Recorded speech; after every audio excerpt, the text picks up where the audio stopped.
And what do you think? Which,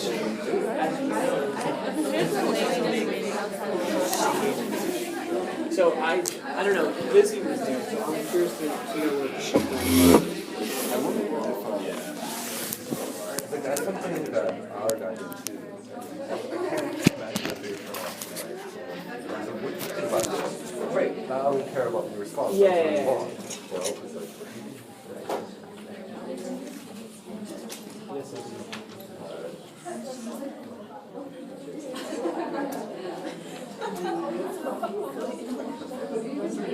follow a fashion blogger from California.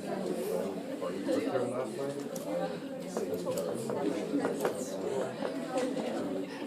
Fashion blogger that I follow. Her name is Jen Im.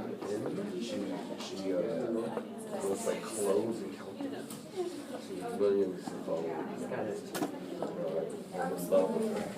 But I can't fall asleep on this. And I watch her videos and just stare at her face. And she puts you to sleep. She puts it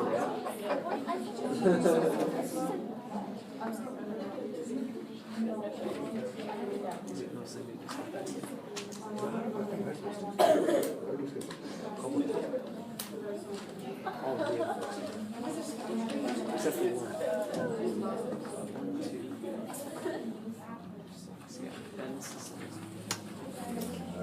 All right. Excellent. All right. Great. So welcome. My name is Brian Barron. I am from the Newton South School. I'm in the English department there, and I advised the Lions Roar at Newton South for a while. I advised the Rebel for a while, and now I'm the coordinator of student publications there. So I'm here to talk about profile writing today, which is, I think, the hardest thing to write in student publications. So I'm going to take you through a couple of examples and hopefully have you walk out of here with some ways that you could go about writing these things and some ways that you could, some profiles that you could actually start writing when you go back to your schools on Monday. So before we jump into things though, let me just see who's here. I see some Newton North folks and I see some Newton South folks. Who else is around the table? Where are people from? Walpole. Where else are people from? Andover. Manchester, all the way from New Hampshire? Where else? Weston. We've got a pretty good variety. Any people who haven't spoken up yet? I recognize that one. I remember you on the train this morning. All right. So, well, here's what I'm hoping to get done today. So I'm hoping to give you guys some, to help you bring the profiles in your publications to life. So this is one of the staples of student publications. You're going to write about people, and you should be writing about people. I think it's one of the most important things in publications, but it's really hard to do well. And I think the reason that it's hard to do well is it's hard to find, to hone in on the thing that's really interesting about the person that you're writing about. And the danger of it is that you're going to try to write a biography of the person that you're writing about. So we're going to talk about a technique here today that I hope will help avoid that problem. So specifically, I'm going to talk about this thing called the ladder of abstraction. Have you ever heard of the ladder of abstraction before? I know Mr. Lee's. I'm going to teach you this concept and hopefully apply it in a couple of different ways that will help you think about writing and help you bring the profiles to life. And so I'm hoping that you will have a general plan or a profile that you can write about when you go back to school next week. So first of all, before we go any further, I want you to think about three big issues, not three people, but three big issues that you think you might be able to write about in your publication. So it could be, there's, if you wanted to try to localize three big national issues, what would those three big national issues be? And if you're here with somebody from your publication or from your school, just take a second and think about what issues that might be. So what are the three big issues that you think might be worth writing about in your school? So just take a quick second, I'll give you 30 seconds and then move on. You guys too, talk to each other. Baltimore? Baltimore's a good one.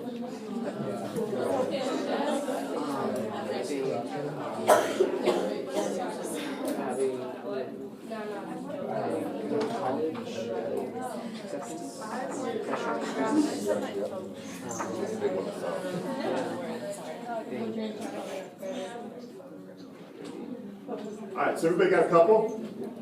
Sustainability. So for right now, I just want you to keep those in your head, because we're going to come back to those at various points in the presentation. What I want to try to give you techniques that can bring those issues alive, and then the profiles that you're going to write to bring those issues alive as well. So the technique that I want to talk about is called the ladder of abstraction. And this first came to my mind from a guy named Roy Peter Clark, who wrote a book called Writing Tools.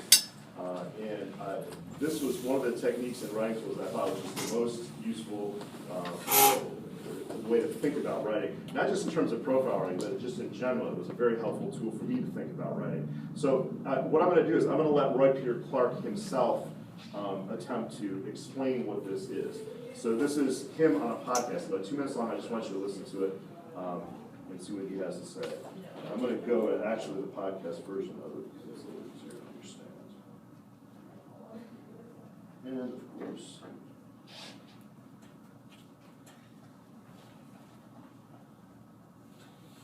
take just a second to call it out.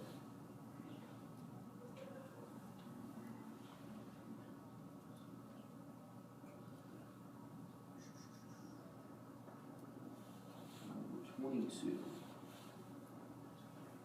There we go. I hope the audio on this is something you can hear. If not, I'll just explain it to you. But hearing his voice is useful, I think.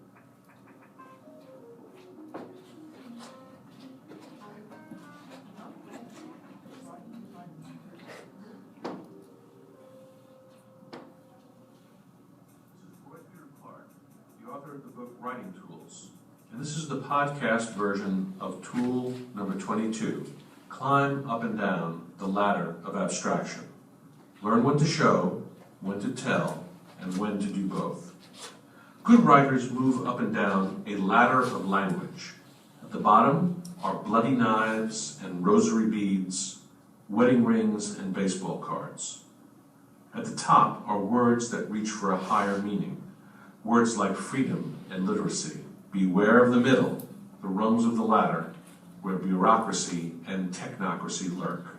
Halfway up the ladder, teachers are referred to as full-time equivalents, and school lessons are called instructional units. The ladder of abstraction remains one of the most useful models of thinking and writing ever invented.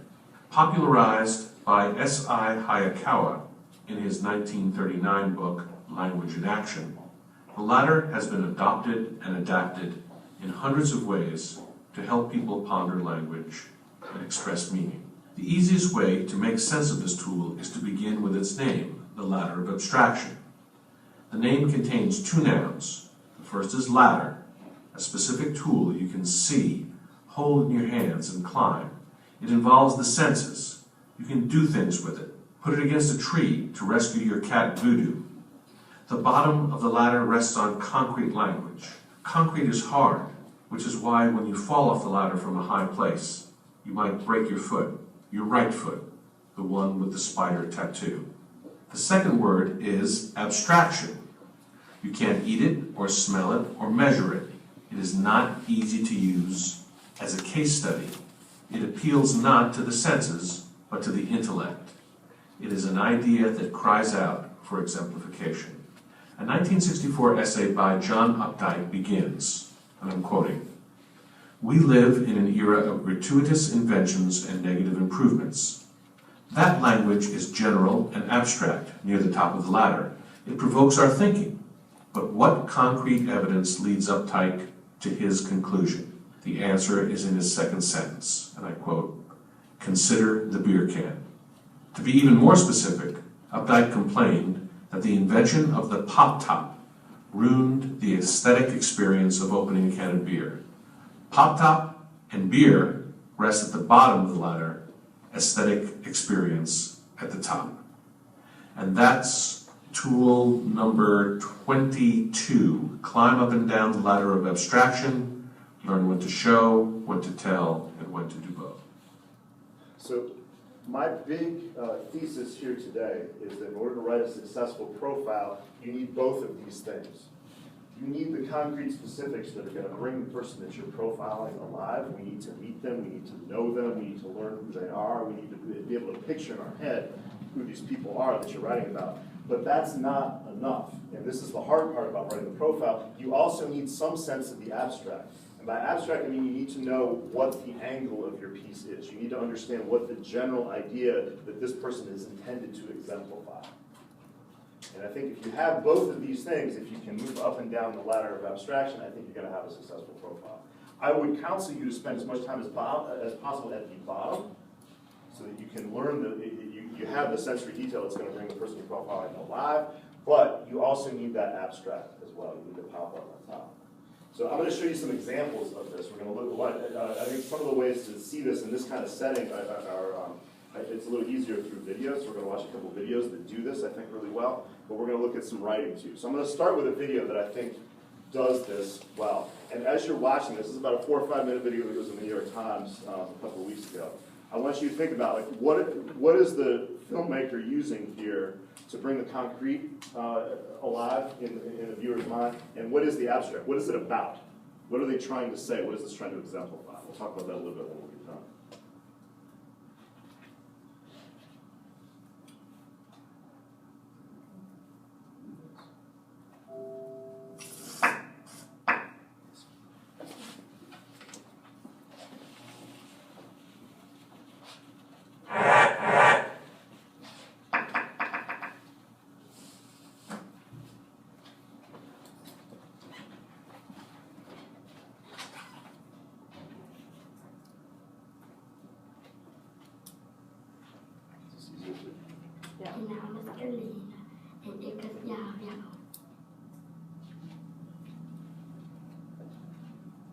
But you will compare it bang money to look. Father to any part or the frog crack or was a single to come with it after listen. I said, you know, my tata did choice him at the Senate.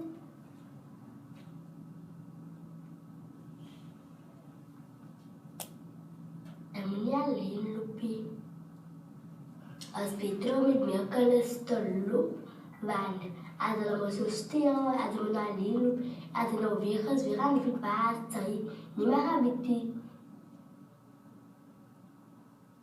as a mirror horrible like I will sing with your fat and it am I singing among with us.